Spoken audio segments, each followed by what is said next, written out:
roll call. Yes, Tom Duster, Here. Scott Holwick, Here. Roger Lang, Here. Renee Davis, Here. and Dan Wolford, Here. Wes Lowry, Here. Kevin Bowden, Here. Hope Bartlett, Chris Huffer, Here. Heather McIntyre is here, Eric O'Brien, Here. and Alex, what's your last name? Brookline, MERKLEIN. Thank you. Alex is here. Councilmember Martin Here. and Chair Alpora. All right, great. Let's start with approval of previous month's minutes. Are there any questions or comments about the minutes from last month? Is there a motion to approve it? So. All right, second? All right. You've been moved and seconded. Let's all vote. All in favor, say aye. Aye. All right. Motion passed. Thank you. All right, Kevin. Okay. Flow in the St. Vrain this morning was 21 CFS. The gauge is reporting ice right now, but it's probably correct. The 125-year historic average is 14.5 CFS for this date. Call on the St. Vrain Creek at Foothills Reservoir, which has a priority date of 7/13/1910. Currently, there's no calls in the South Platte River. Ralph Price Reservoir at Buttmark Preserve is at an elevation of 6393.6, which is approximately 6.3 feet down and approximately 14,821 acre feet in storage, which is approximately 1,300 acre feet from full. Union Reservoir is currently at a gauge height of 23.6 feet or 9,781 acre feet, which is down approximately 2,987 acre feet. Select St. Vrain Basin reservoirs at the end of December was 74% of full. This time last year, the reservoirs were 69% of full. So we're doing better than we were last year at the same time. And lastly, starting in January, we typically start reporting snowpack levels. Keep in mind these readings are still pretty early.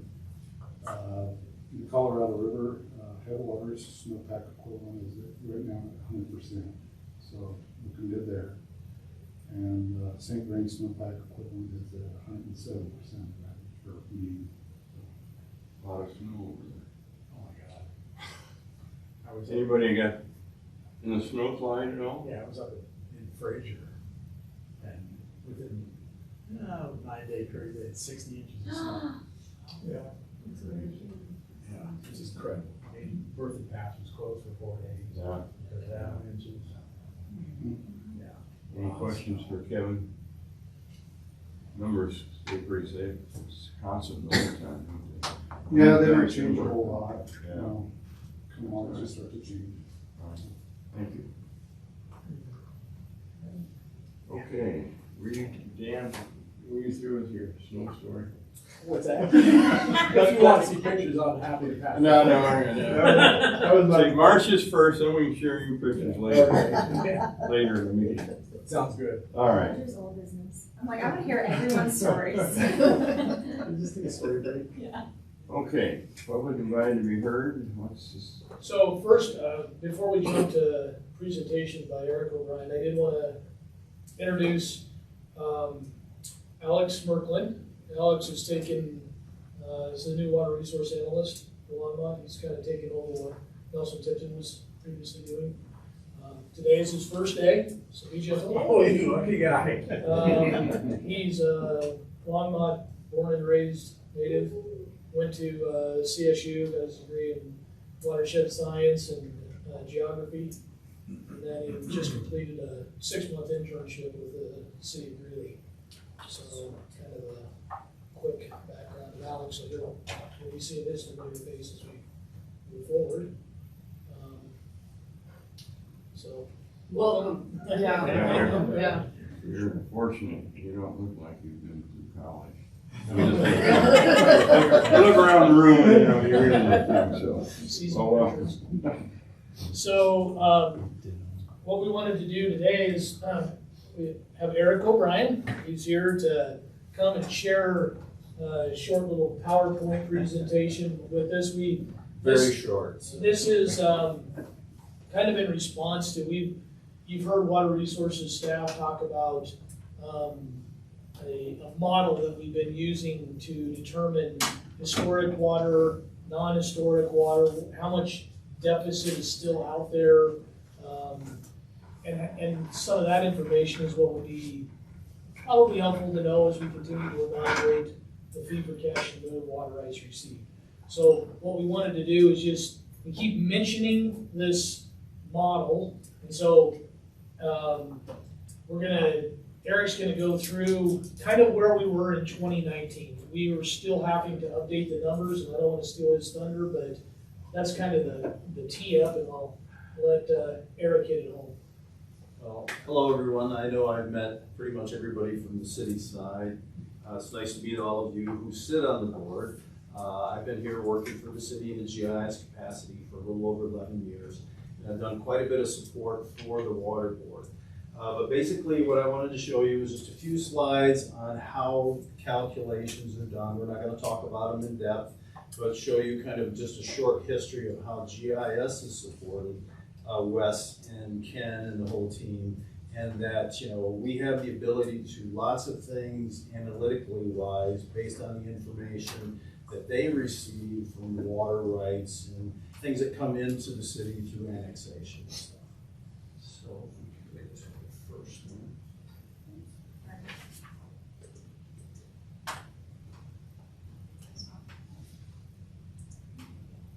So before I got here, and this actually says GIS data 2004. I understand there was a first study, and these are some of these. This is an example of what they used to determine what was available within the city's planning area. So as you can see, there's lots of green, which are parcels that are available either to be annexed or purchased or, you know, used for whatever purpose at that time, and that's what the study was for then.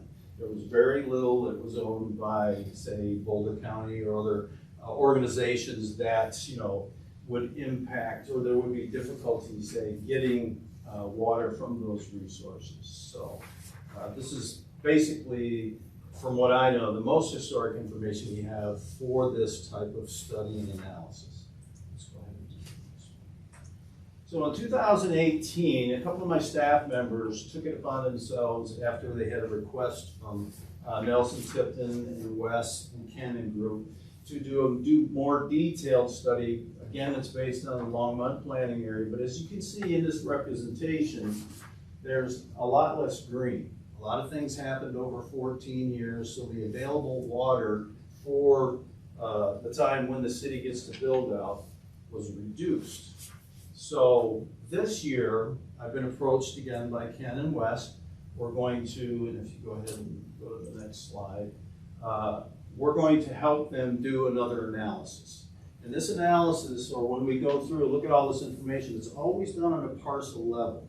There's no, you know, real overarching way to look at this data. You have to look at it at each individual annex, how that annex is being developed, what are the parcels that the city doesn't have within the annex or the area itself,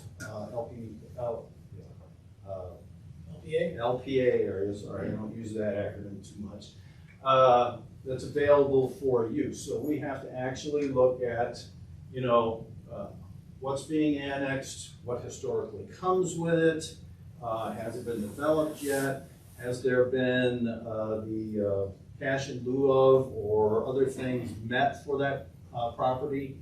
And, you know, we have to take all that into consideration before any of the numbers can start to come together. Excuse me, just because it's gonna be hard to interpret, is the yellow border the That's a portion of the LPA, yes. Okay, as opposed to the city limits? Correct. Now, that's a good question I was gonna ask on the bigger one. Do you have city limits depicted, or was it? We can depict them in there, yes. I mean, if that's needed for reference for whatever particular discussion that, you know, the water resources team is going to have with everybody, whether it's the board and others, we can put all that information in here. And there's other anomalies that are not showed on this particular, or shown, I should say, on this particular image, that, you know, we're gonna include as well if need be. So, you know, it's not all pieces of property are not equal when it comes to determining what the amount of water should be from that property that the city has access to. So, Just one last quick, now the line on the top, that's 66 right Correct. there, isn't it? Correct. Is any of the property above 66 in the city limits? so, yes, there is. There is some. There's a few. So Walmart, for Walmart, example, it's annexed into the city limits. Right. To the furthest left bottom square, Zeke annexation, which was just north of 66 and east of Holbert Road extended. That's been annexed for about 20 years, it just has never been developed. But what happened is, what you'll see if you go back and forth between the 04 and the 18, again, in that time, Boulder County bought a lot of open space. So in 2004, it was still eligible to be annexed. But when Boulder County either bought it or put a conservation easement, then it was a fair assumption to say that land was not gonna be further developed. And so that's what happened in 2018, is we tried to get a little better accurate estimate of what would be coming into Longmont.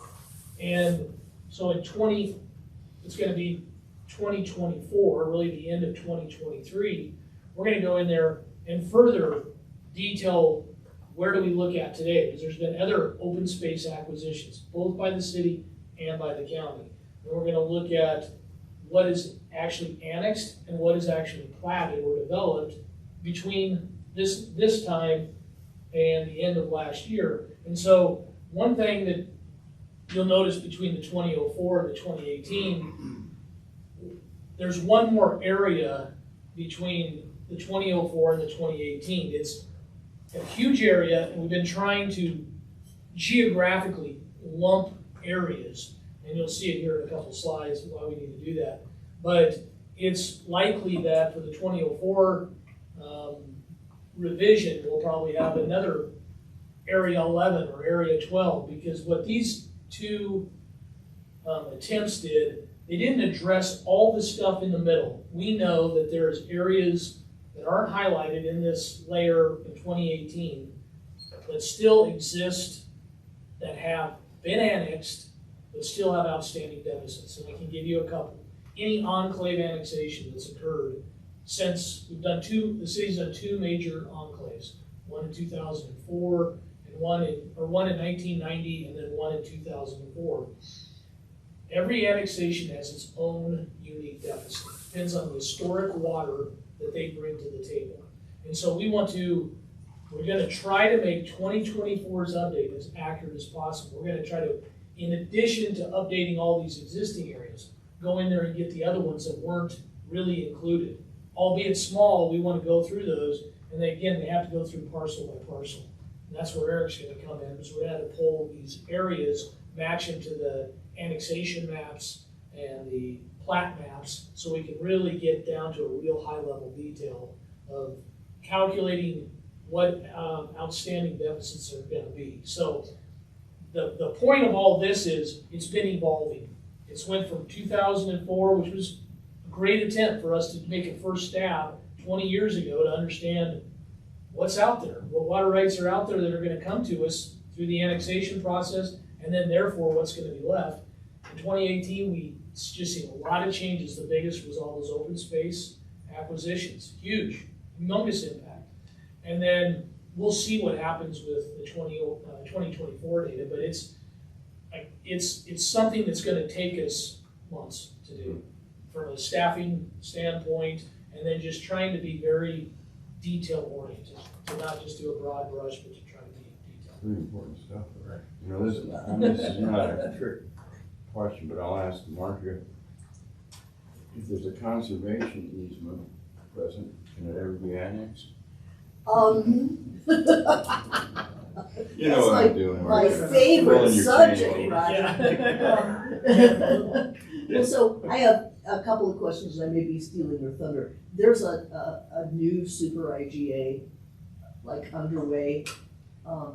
Is this what the planning area is going to be after that's adopted, or are you gonna get a new one sometime this year? That's something that is to be determined. So what we're showing here is, we're only showing What is? what was as of 2019. So we're not yet making any assumptions as to what it's gonna look like. That'll be part of the conversation, is what should be included in the budget. Okay, and then to Roger's point, when you go over the things that are under conservation easements, the best I can understand, given that we've got some people that are deliberately trying to obfuscate the status of Boulder County conservation easements in particular,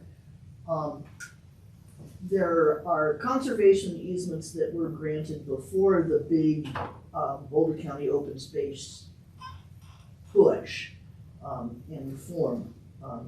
And those conservation easements are all different, we think, and they were not necessarily intended to be perpetual. They were a planning tool. And the fight over the Kanemoto Estates parcel is related to that, because it's a really old conservation easement that, as I understand it, was done so that they could build one house and one septic tank without allowing 4 houses and 4 septic tanks. So, but anyway, it's gonna be necessary to inventory, not just is it under a conservation easement, but what's the nature of the conservation easement? Because some of them are eligible to, by statute, by Boulder County statute, to pay Boulder County a fee and fat fee, and then the land becomes annexable by Longmont, with fights apparently, but anyway. And some of them really are perpetual, and so it's, if we accidentally color one of those red, it will mess up the plan. And I think that's where these, I'm gonna call it periodic updates, are gonna come into play. Well, I would see it most likely being whatever the status is of the parcel at a period of time, without projecting what it may be, because there's so many things that could change. It'll probably be something we'll say, as of December 31st, 2003, here's what we know. And then, in the future, if any of that changed, we'll update again, and then we'll say, as of December 31st, 2000X, this is what it is. But that's a conversation that we'll have to have. But to make a lot of future assumptions in this, I'm not sure. Those are all good points. Well, I would not want to make any assumptions about whether it's going to be annexed or not, but it would be useful to know whether each particular easement is designated as perpetual or not. That's a good point, yeah. And we can maybe have a color code for that. Yes, please. The dark purple's this and the light purple's that, or something. I would be interested in that as well. I've been pretty interested in this whole concept of what does a conservation easement mean anymore, given some high profile issues, kind of states, et cetera. And so if we could get, I don't know if we could get some kind of guidance from Boulder County about which ones are perpetual, which ones aren't, and shade those slightly differently or something. Yeah. That might be helpful. The other question that I was gonna ask, actually, if you go back to one of the previous slides that showed bigger, yeah, there you go. This particular one, so for example, if it's red, it says annexed into the city of Longmont, but so this is like relative to the 2004. In this case, relative to 2018, yes. So this is how it stands in 2018, but those that are in red were annexed into the city since that 2004 period. That's correct. Okay. Yep, trying to describe that. And we know that we've annexed around Union Reservoir, for example. So even though that property probably not going to develop on top of the water, we may choose to get a better representation of what has truly been annexed in the Longmont. So there's a lot of pieces to this, but we're just, I think the point that we were trying to make though is this thing evolves over time. We did our best we could in 04, updated as good as we thought we could for what we needed it to do in 2018, and we're going to try to take another stab at it here for the end of last year.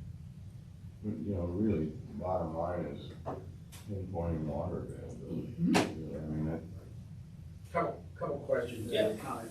The red being annexed lands, is that to assume that there are no deficits on those, or they're annexed and there may be deficit yet owed to the city? Yes, the latter, it will, I think we have a slide that'll kind of answer maybe a question for you here in just a second. That'll just move forward. And yet another comment, the city of Longmont's conservation easements, all those that they have acquired are in perpetuity. Okay. And many of the conservation easements that we hold or share with Boulder County, it's written specifically in the contracts whether there's an ability to be annexed or not. So So very it's a simple. matter of going through every one of those. Exactly, like the Hayes Conservation easement, again, the city has gone to the point of saying, are you interested in annexation? If not, we're not annexing. But at some point in time, you may have properties like, up on County Road 3 and some of the ag properties that conservation easements have not been annexed. You're gonna end up with an enclave anyhow, but at some point in time, the city may require that. What is the enclave? That's. So an enclave is a situation where the city went in, it's been annexed, surrounds the property, it's a donut hole. And the city doesn't really have an effective way of enforcing what would be consistent laws and rules related to that property. So what they did is they went in there and identified different properties, a dozen or two each time, and they did an enclave, which is basically, it's kind of referred to as a forcible annexation. We are the ones that initiated the annexation.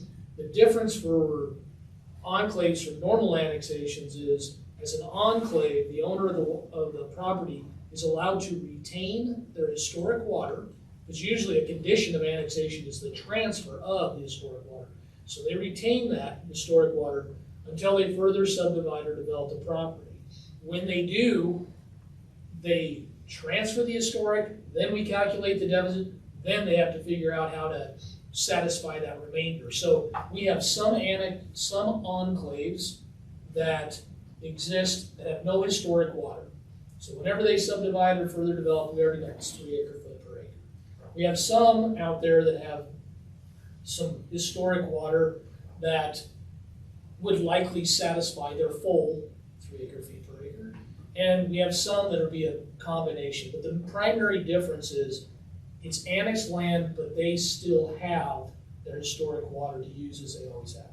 That's the primary difference from a water resources standpoint.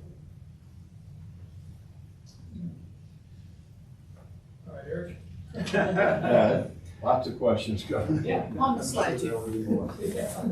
So this is representative of the different ways that water comes to us. If we look at it and we're putting it in GIS and you want to see exactly the way things stand, we will put in things like this. We'll put in, how many acre feet there's supposed to be, what the deficit was when it was annexed, if we have the information on how much was paid for by cash in lieu, how much was satisfied by non-historic water. We include all information like this in the data set that we build to depict these maps, and that's used as the backbone to supply water resources with the information that they can then talk with you as the water board about and help make decisions. So I mean, there's lots more we can do. If there's specific things that are going to be included this year that were not included next year, we can modify the data set. We can add that information and make it more useful for you as the water board and the water resources team on an everyday basis. So in summary, this is like an Excel tracking of the detail within one of those areas. Because again, we talk about each annexation has its own unique historic water. And because of that, it'll have its then unique remaining raw water deficit. So as we're trying to estimate those parcels that were included in that annexation, what would be left, that's how we're going about it. And then we also are removing any pieces of ground that previously were, let's just say, eligible, but now no longer are, because maybe someone went in there and the county or the city and bought it for open space and put a conservation easement on it. We need to pull that out. We need to make it more accurate to say it's not gonna develop at this moment in time. So that, it's kind of that level of detail that's in the background that's being worked on that helps us ultimately get to the final, kind of the final number. What we're really looking at this effort doing is to say, how many acre feet of water would we reasonably expect to have at planning horizon that would not be satisfied through historic water? So in other words, what would be needed for non-historic and or cash in lieu? So that's where the nexus to cash in lieu comes in. You come up with a number, I'll make up a number, 3,000 acre feet. If it's all said and done, you might come up with there's 3,000 acre feet of water that's gonna have to, there's 3,000 acre feet of deficit within the Longmont area that if we were at sunset horizon would have to be met.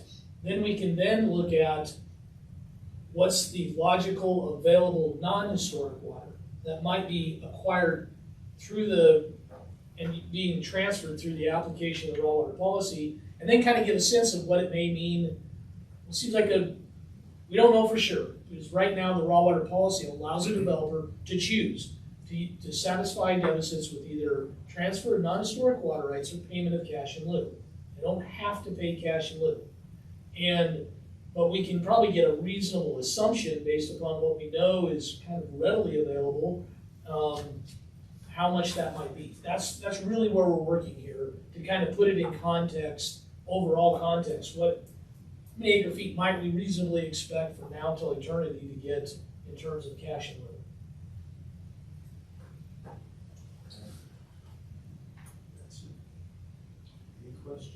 I feel they've all been asked and Any answered. more No. questions? I have some questions. Yeah. Sure. So my thing is I'm hearing you say very loudly, I'm hearing you Wes say very loudly, this will help us determine what might be available, what cash in lieu we might see in the future, because what acres are possible for development, which is great. I love that we're looking for an answer to that question. I'm also curious, and this is kind of back to the boundary question. I'm curious, also, one of the mandates of this board is to worry about water supply, and that's like a longer planning horizon, right? And so I would be curious to know what is the potential demand, because this model also drives demand, if I'm not mistaken. What is the potential of area that could come into the city, and therefore we have a responsibility to meet that demand? Which I know there's some subtraction of the first part from the second part, but can you give me a little bit of information on the sensitivity of how this is going to affect the demand model? So, yeah, so like the water demand evaluation, the last update we did for that, well, the first one was done in 1999 and 2000. We did, and even before, but kind of a formal demand evaluation. Then we did a future water demand evaluation in 2012. Okay. CH2 and Hill did an evaluation at that time. Then in 2019, we did an update to that. Right. So that's probably the one board might be most familiar with. And as part of that was also about 14 different water demand, Land use types, right? well, water adjustment components. Like there's things, our demand is going to be influenced by different things. It's going to be influenced by water conservation, how good we do on water conservation. It's going to be influenced by the weather. It's going to be influenced by the state's administration of water rights. We kind of had a list, and in that list we had a range of what we think might be the influence of those. So the last one again was done in 2019, the update. I don't know. This thing that Eric is helping us with is going to be one piece that's going to feed into that overall water demand study. I don't know when is going to be the next time. See, that study looked at the sunset horizon. It looked at the very end. So unless we have a different very end, I don't know if it's going to, probably not going to do a new one, but it would probably get updated, and it might get updated because of maybe we change our LPA, or maybe we change our projected densities or zoning that would then affect how much water we're gonna use. Now that may or, depending on what lens we're looking at, if we're gonna still ask for 3 acre-feet per acre, and we believe that to be sufficient to meet demands, then from the lens of how much do we need, well, we're still gonna get 3 acre-foot per acre, no matter what. Right, And so you're getting into an area that's gonna go a lot deeper. well, and that's my This- question kind of is this is gonna be an input to that Yeah, potential demand update. Okay. yeah. Craig, on It'd this, be- go ahead. I was just gonna say, I mean, it'd be like, if you went into, I mean, if you wanted to put a really fine resolution on that, go into every one of these parcels and say, like, just create some scenario about what goes in there, right? Is it single family homes, is it like condos, Yeah. is it, et cetera, apartments or something? Those are all gonna have very different Right. demands associated with them. So of course, we're not gonna operate at that fine of resolution, but you can look at to see at the like, at the total acreage basis, right? And say, okay, there's this many acres that are left to be annexed. We're gonna assume that some percentage of that is going to be single family homes, some percentage of that, and you can adjust those percentages and maybe come up Oh, with you're a explaining, determination. is that a question, or are you explaining? No, it was kind of putting it out into the ether, I suppose. Okay. Like, maybe it's an explanation. I was if it- just if it recalling the seems two correct, thousand but- twelve and the 2019 when I was. And what's funny is when we did the, And so that's why I was asking if it was. when we did the 2012, then you compare it to the 2019, and I think there was some finer resolution, let's call it. And when we did that, the total demand changed, I think it reduced by hundreds of acre feet. It was, I think, at around 32.7 thousand, so around 32.7 thousand, 32,700 acre foot was our projected demand. In 2019, it came in to be about 32,500. So what we're starting to find, and it could change at any given time, we're getting finer and finer, but it's not going, we're not seeing it going from 40,000 acre foot projection to 30,000, or from maybe 32.5 to 26. We're kind of, we're getting closer, but the amount that it's changing is getting less. That's what we've been seeing. And so, but it's just that, it's a projection, right? So, just, Thanks for that. And I was just gonna say, I'm assuming that you take what you've developed and overlay the comp plan. yes, And, that will tell you an approximate that's right. what that demand should be in those areas. That's right. You have to be. And that's something that really kind of happened in 2019, where we took more of the, what would be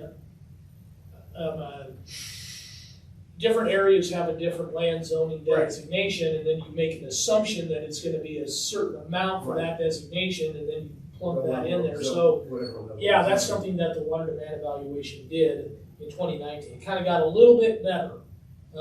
It could probably be further refined, but Well, like you said, that changes all the time. If somebody comes in and changes the zoning. yeah, for development it's, Or what, Marcia?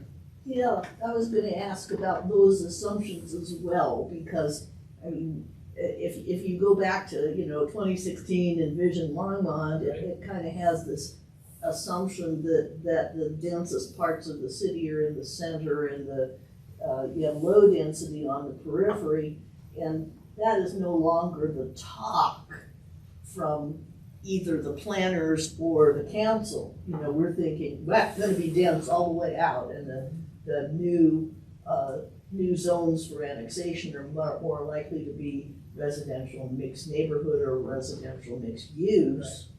And you shouldn't assume that because it's next door to a single family, that it's gonna be that. right? So, I just wanted to sort of get that out there to make sure that you talk to planning before you make assumptions about that.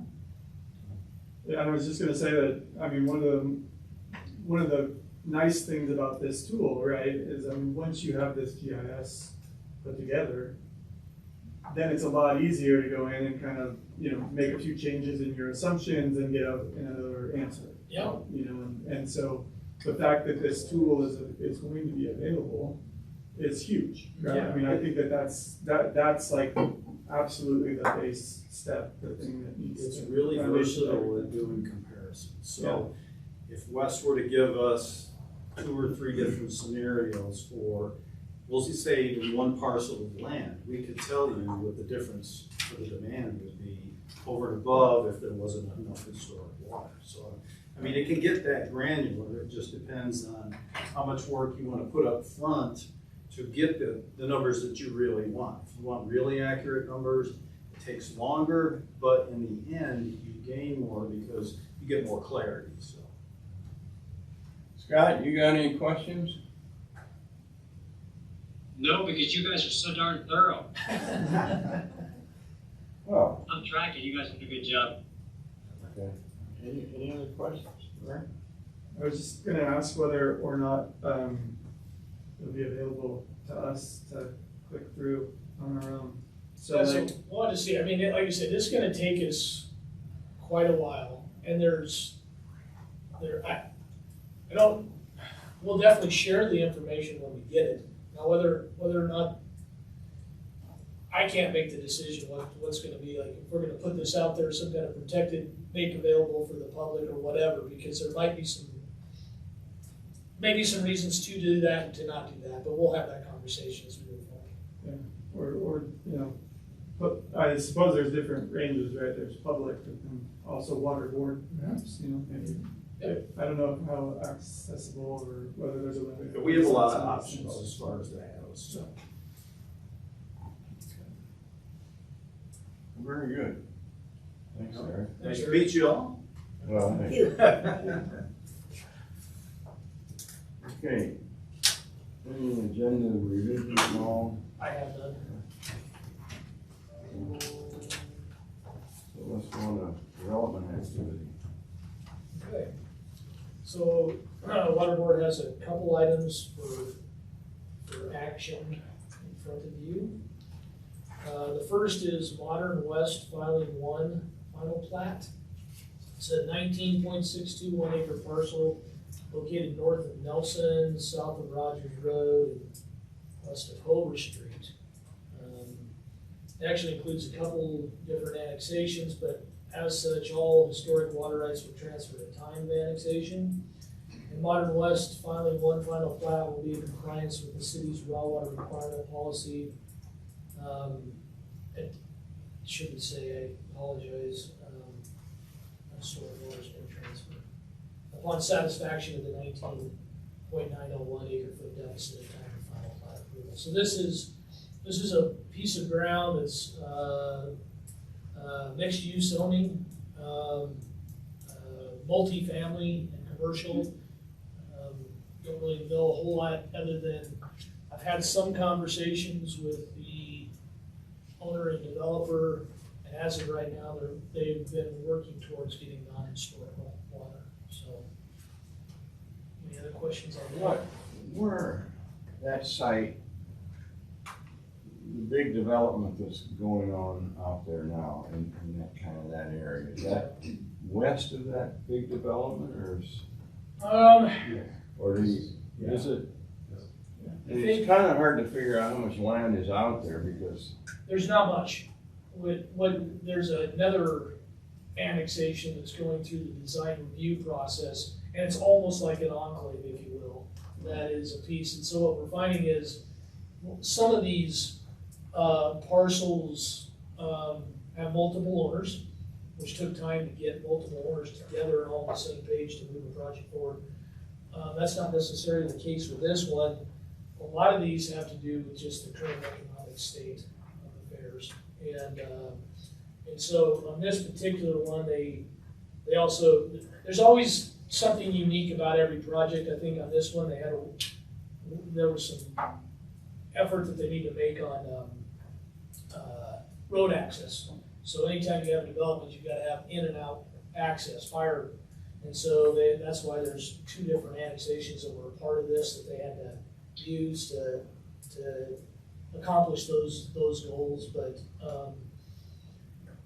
suffice it to say, this one is pretty clear. It's pretty straightforward, like most plats. They've got their deficit, and I think they're working working to do non-historic for the bulk of it. I don't know that we'll do it all, but that's not uncommon. It's, a lot of developers will get as close to without going over the 3 acre foot per acre, and then they'll hit it right to the penny in cash and bill. So Wes, is this located near the, storage facility, the recreational vehicle storage facility? Is that Yeah, approximate for that? yeah, approximately, yes.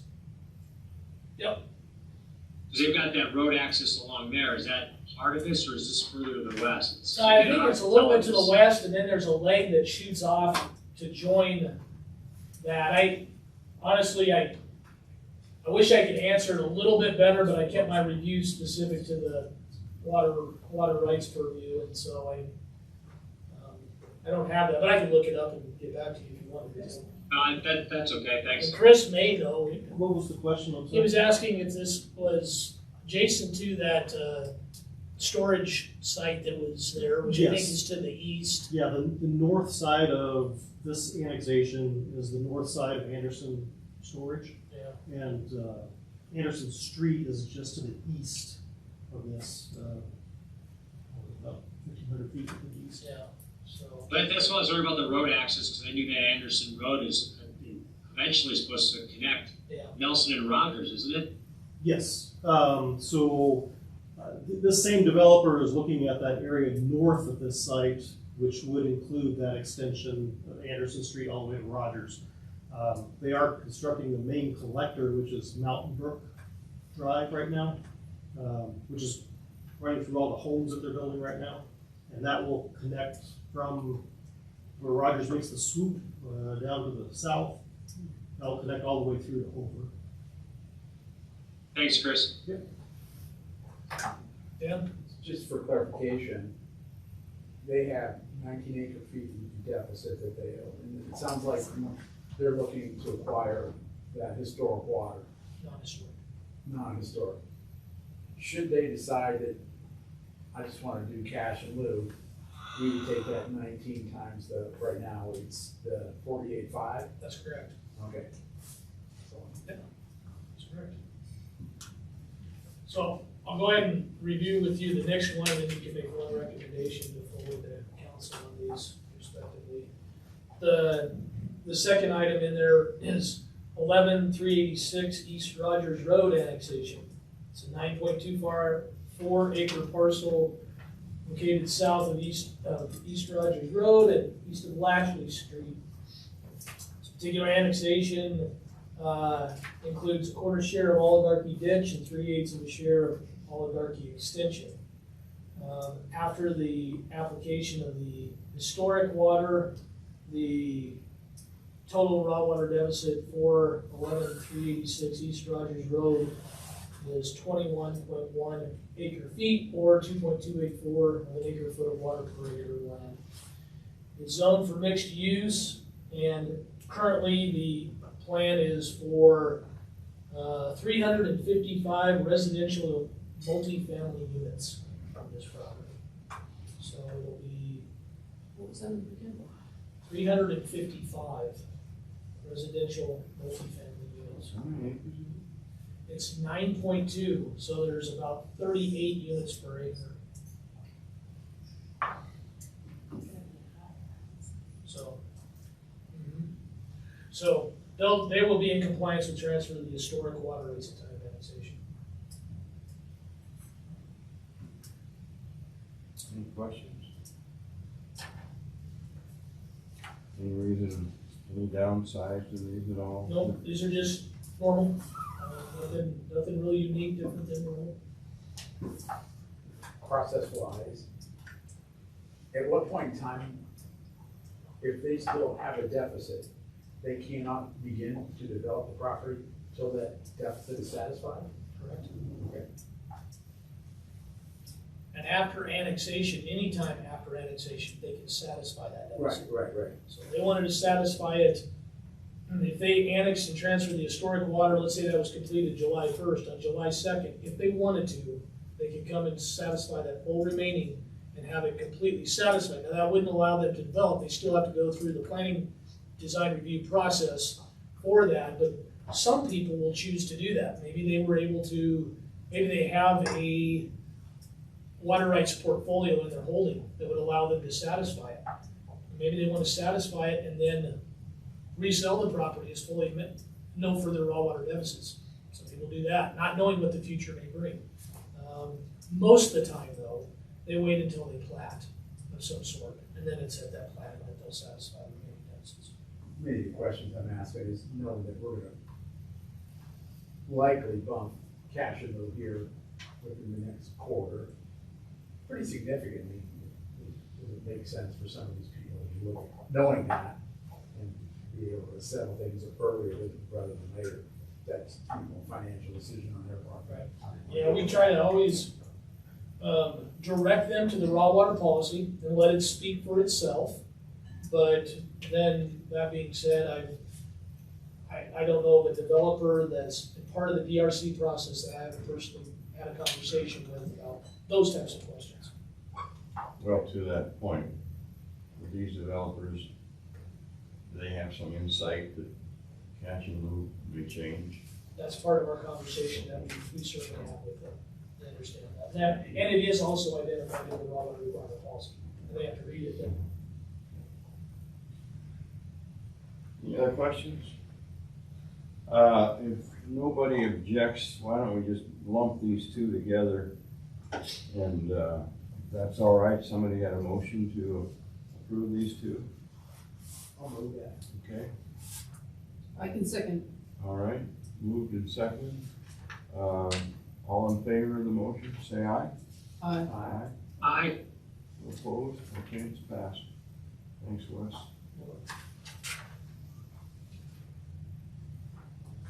So, this is yours also, posting.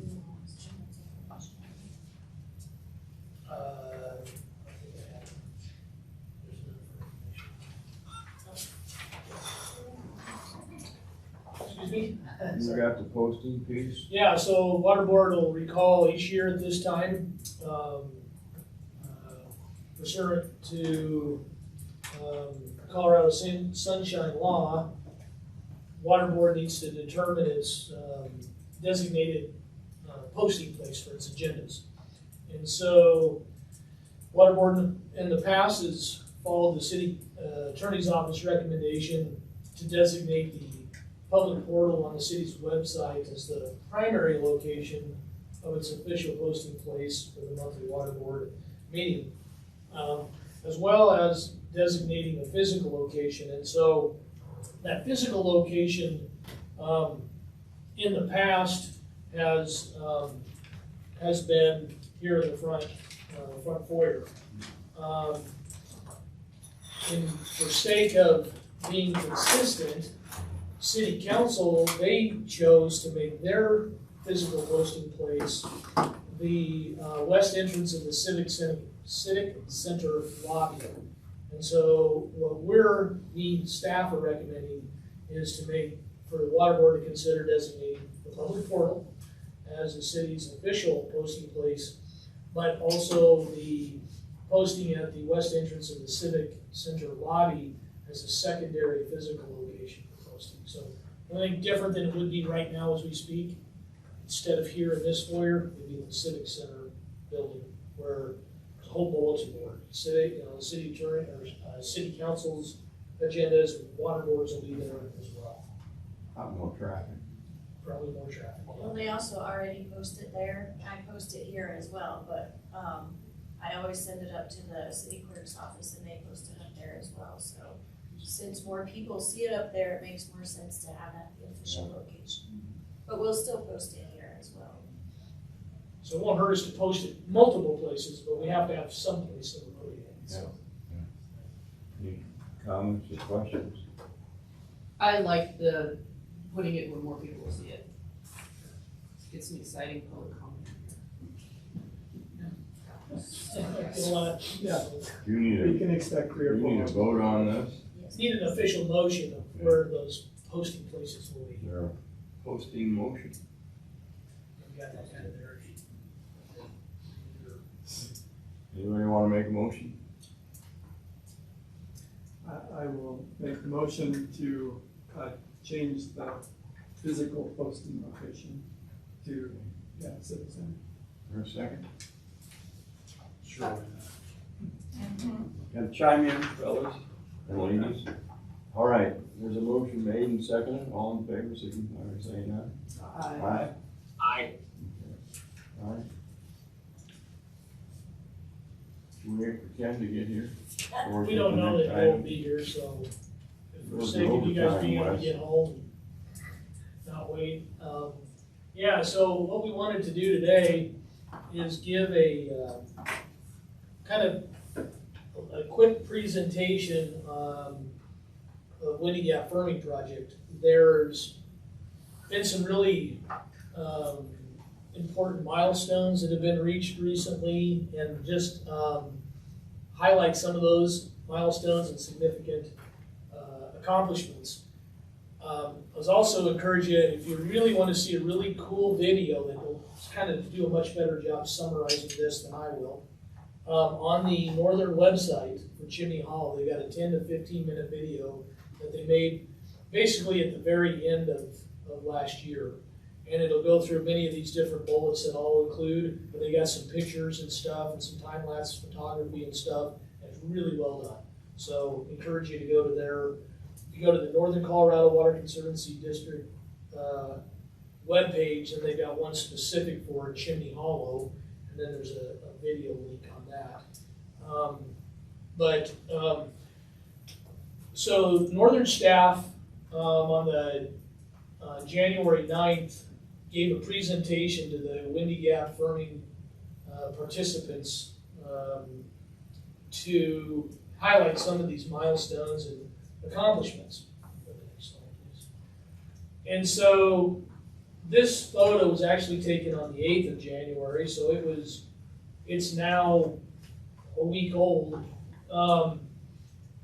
You can kind of get it, you can kind of see how much this dam has grown. I mean, if you recall, it's, you use these trucks for scale, and a human wouldn't even come to the top, the top of the tire. And when we were all out there, when Waterboard was out there before, we were down below here, 150 feet down. And you can just look at the breadth of the dam itself. It's really taking off.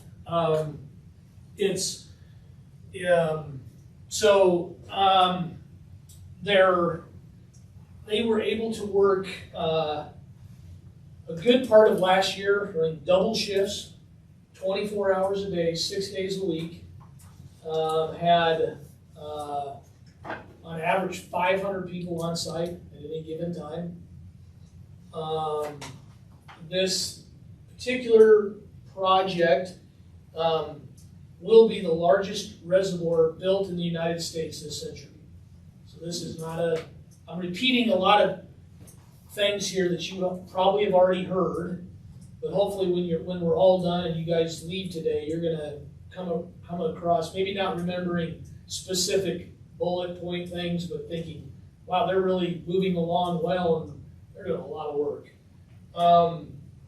The main dam, which is what we're looking here in this photo, is approximately 180 feet tall right now. So it's just barely over 50% of its total height. Total dam height is about 390 feet. That's kind of significant because there was a $15 million agreement, I guess. The term right now is escaping me. A settlement, I believe it was. And with that settlement, $5 million was paid initially.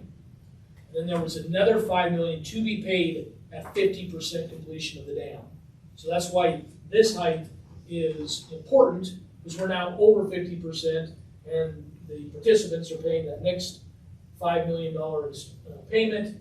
Then the final $5 million payment for that part of the settlement will be made at the completion of the dam, when the state certifies it's complete and you can start putting water in it. So kind of think of it as we're halfway there. And so that's a pretty big accomplishment. So the dam height, when this is completed. Again, it'll be 390 feet tall, it'll be 1,000 feet wide, so 3 football fields wide plus, and the length all the way across will be almost 3,700 feet long, so big structure. Will it cost less to build the second half than the first? So, yeah, we're gonna talk about that, so, Okay. so if you go to the next slide.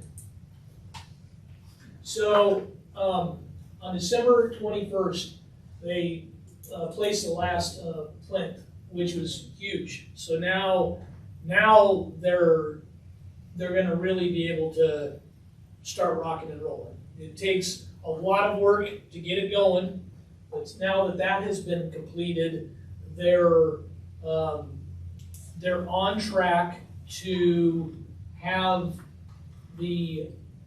so the original estimate was to have the dam completed in August of 2025. And right now the projection is to be within that, maybe 1 month later, which means that they're still really close to being on track. And for a project of this size, this has probably got 10 other projects within it, and any one of those would be a massive project. So to have all those coming together right now, like they have been, is really incredible. They've got approximately 65% completion of all the work. So even though the dam is about 50%, there's other work that's going on. There's a saddle dam to the south. There's other parts of it, the pipe gallery where they're going to be taking water and different things. And so as of right now, they're within 10 to 12% of their forecasted budget, which, as you may recall, I think they had an original budget, and they always have a contingency. It was, if I'm not mistaken, it was within about 10%. So they're, I guess I'm just going to say, for all intents and purposes, pretty close to being on budget. You've got the asphalt core that they've been working on. Kind of a reminder, it's about little over a 2 foot wide asphalt core, and then it goes out in different zones as you go throughout it. And then at the very end, you've got like up to 2 foot rock, like riprap on the very outside edges. And so that's where you really start feeling the magnitude of that when that footprint is getting wider. Next slide. So here are some of the achievements. Like I mentioned earlier, in December they completed putting in the last plinth. It's hard to get your head around. I can't even do it. 10,000 cubic yards of concrete have been put in there. 16 miles of rock anchor. 22 miles of grout holes. 60 acres of foundation work cleaned up, mapped, and approved. The embankment is 50% complete. You can read these. I don't probably need to. I would like though to highlight the one that. Especially that bottom, 62,000 tons a day is quarried. So it's now the largest mining operation in Colorado. They're blasting nearly every day. Something that, well, I'm going to ask you to go to the next slide, please.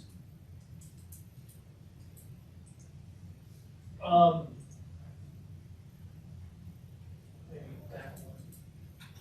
Yeah.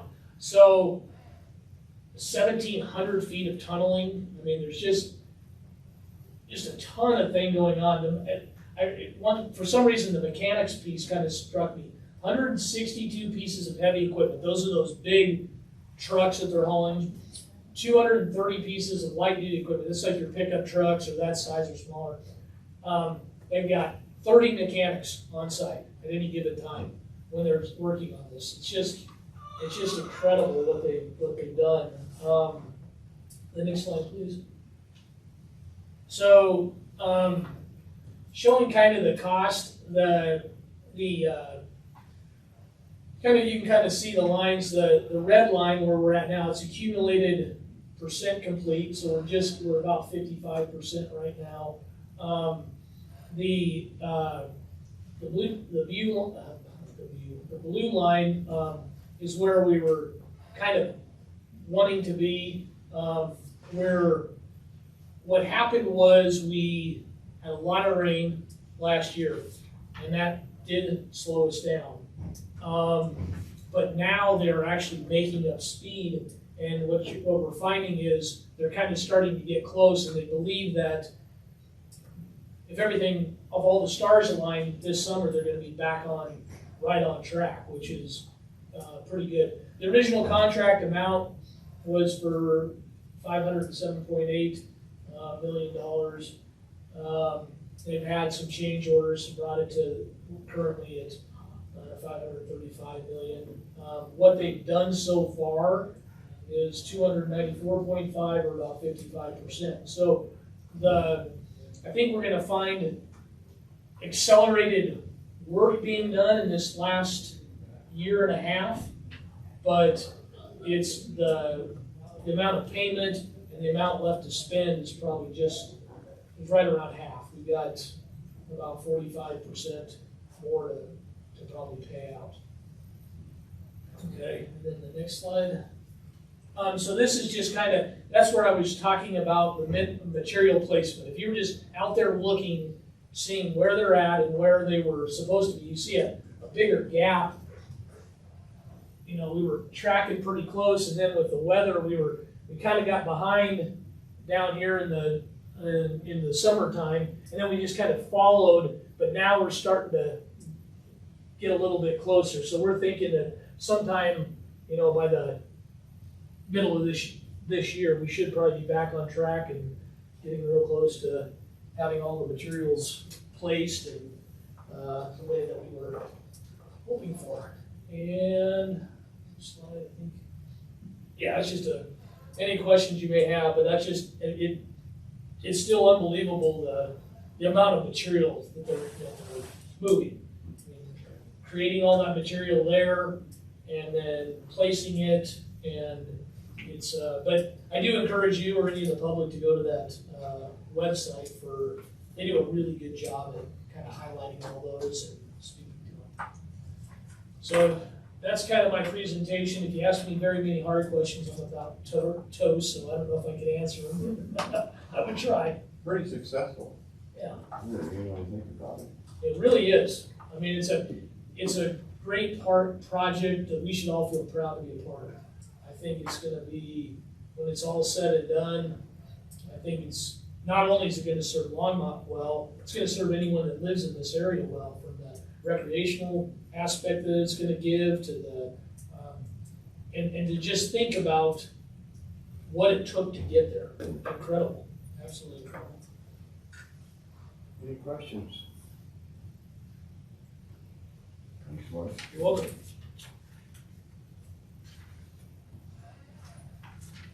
Hope you got anything going? Or are you just here for information? Moral support for Wes. All right. You have major projects, tentative schedule for future board meetings. Any comments about what we're planning on bringing up next month or two? Yeah, well, and I'll mention that the Button Rock Reserve and Forest Stewardship there, they'll be planning to bring that to you next month, so you'll get a recap of what happened up there last year and plans for next year. And we're also hopeful that we'll have a member of the Northern Water staff come and, if not Ken, to present the Lower Colorado River issues and concerns, or hoping to get Northern staff to come and do a kind of a special presentation. Who's that gonna be? Next month, which is a reminder, it's February 26th, the fourth Monday. Okay. And well, basically, cash and lieu, we'll take that up in March. I think the unknowns will be resolved by then. I'm not very optimistic. Really?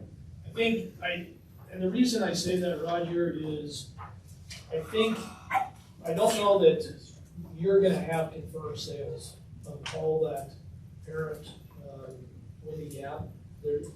There's a process to, it's not like buying a car, and it has to go to the Northern Board, to the municipal sub-district board, to take action. And I think that's kind of at the timeline of when PRPA is gonna put it in front of the board, then the board has to act. Then PRPA has to work to find a time to close with the person that's gonna buy, the entity that's gonna buy it. And I think it's gonna happen, but I think it's slowed down just a little bit. And I think, you know, for me to keep it in my own head straight, I think of it as, if you're trying to buy a house, you're looking for comparables, and there's closed sales, and there's ones that are maybe offers or pending type sales, and it seems like for something like this, it would make sense to have those completed sales, and I just don't know if it'll be ready by that March, but time will tell. That makes sense. What happened the first half of this year, do you think? You mean? The sale thing will understand the numbers. Yeah, I think this is just Karnak, but I think by the second quarter, so in June, that I think we'll have those confirmed numbers that can be used. And then we're gonna have a conversation about if that's still the matrix we're wanting to use to determine cash in lieu and all those other things. But yeah, we're just gonna have to wait and see. Any comments or questions? Be nice to tie that, you know, I mean, if there's a price that needs to be adjusted, anyway, I'll just leave it at that. Any comments on the future agenda items that are laid out on the sheet that we get with the minutes? Anybody got any comments or questions? You know, I don't know if this is pertinent or not, but I just cut out an article that there's some CBT auctions coming up. There is. Big stuff. It's a lot of. Well, if you don't have anything else to do on Valentine's Day, you can go down and listen. It's gonna be down at the fairgrounds. Yeah. So it'll be interesting to see what the outcome of that is. Yeah, exactly. Which fairgrounds? Old County Fairgrounds for Okay. Yeah. 90 units, I believe, for the Yokums. Yeah, and Carlson, I don't know much about that. Yeah, there's gonna be another auction, a little different day for some more water. It seems to be like some of the larger CDT holders are choosing to auction their water as opposed to other ways of marketing their water. And in this particular one, if you go onto the website that talks about it, they're selling it in little blocks.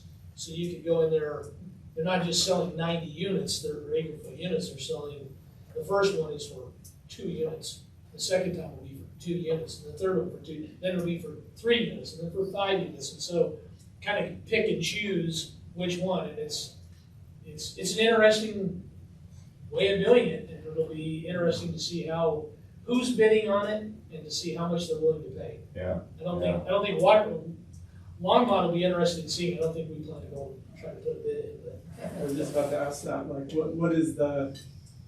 what are the factors that go into, like, okay, there's an option, is Longmont interested, right? Like, what kind of conversations do you all have about any one of these types of events and when it is that you might or may not? So these types of things don't always happen that often.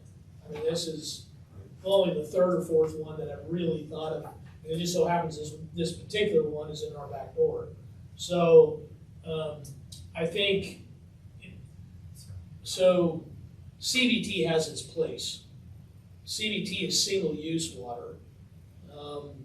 We usually aspire to get water rights that are fully consumable.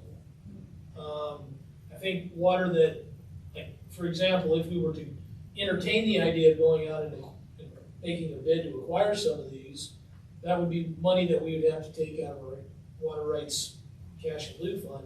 And I think a lot of that money is kind of earmarked to help pay for Chimney Hollow. And so I don't think we're wanting to not do that so that we can get single-use CBT. But I think there's gonna be, I will not be surprised if there's other water providers and water communities that really are looking for CBT. That's kind of what they want. That's how they use a water district, that's all they really treat. And those folks, or a developer that wants to develop in that community that needs to bring CBT to that community. I wouldn't be surprised if they, but the, kind of the tricky part, I think that they're gonna come up with, so in order to be a part of this, auction, you have to have a place to put the water. You can't park it. That's the no parking rule that Northern established before. You can't just go and hold on to it like a stock shoe. You gotta have a piece of land to put it. So before you can even be eligible to go and bid on this, you have to first have approval from the Northern District to even purchase it.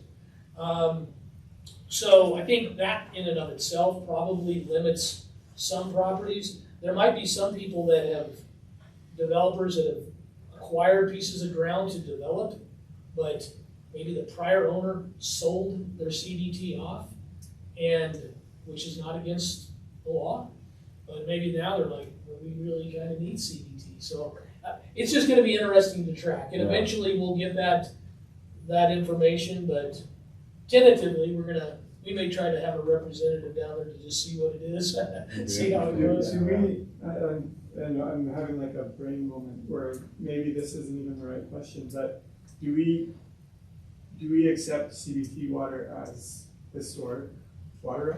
We take all historic, which includes CBT, and we also list it as one of the non-historic water rights. So if you look at the last 50 years, there was times where people were getting CBT because for the longest time, Cashaloo was based on CBT, and some people were able to find that they could go and buy CBT for a fraction of what the Cashaloo is. They could save themselves a percentage, and that was enough savings for them to go ahead and go to that effort. But now that the cost of CBT is in that neighborhood of $65,000 to $75,000 per unit, I'm not aware of any trans-basin water rights that economically make a lot of sense. It's more local native basin water rights that people are looking at. Wes, just out of curiosity, is this from the estate of Harvey Open? That's right. Yep. It is. Okay, anybody have anything else to add to the meeting? Scott, anything? Nothing, thanks, Roger. All right. Well, there's no other business to take up. We'll be adjourned.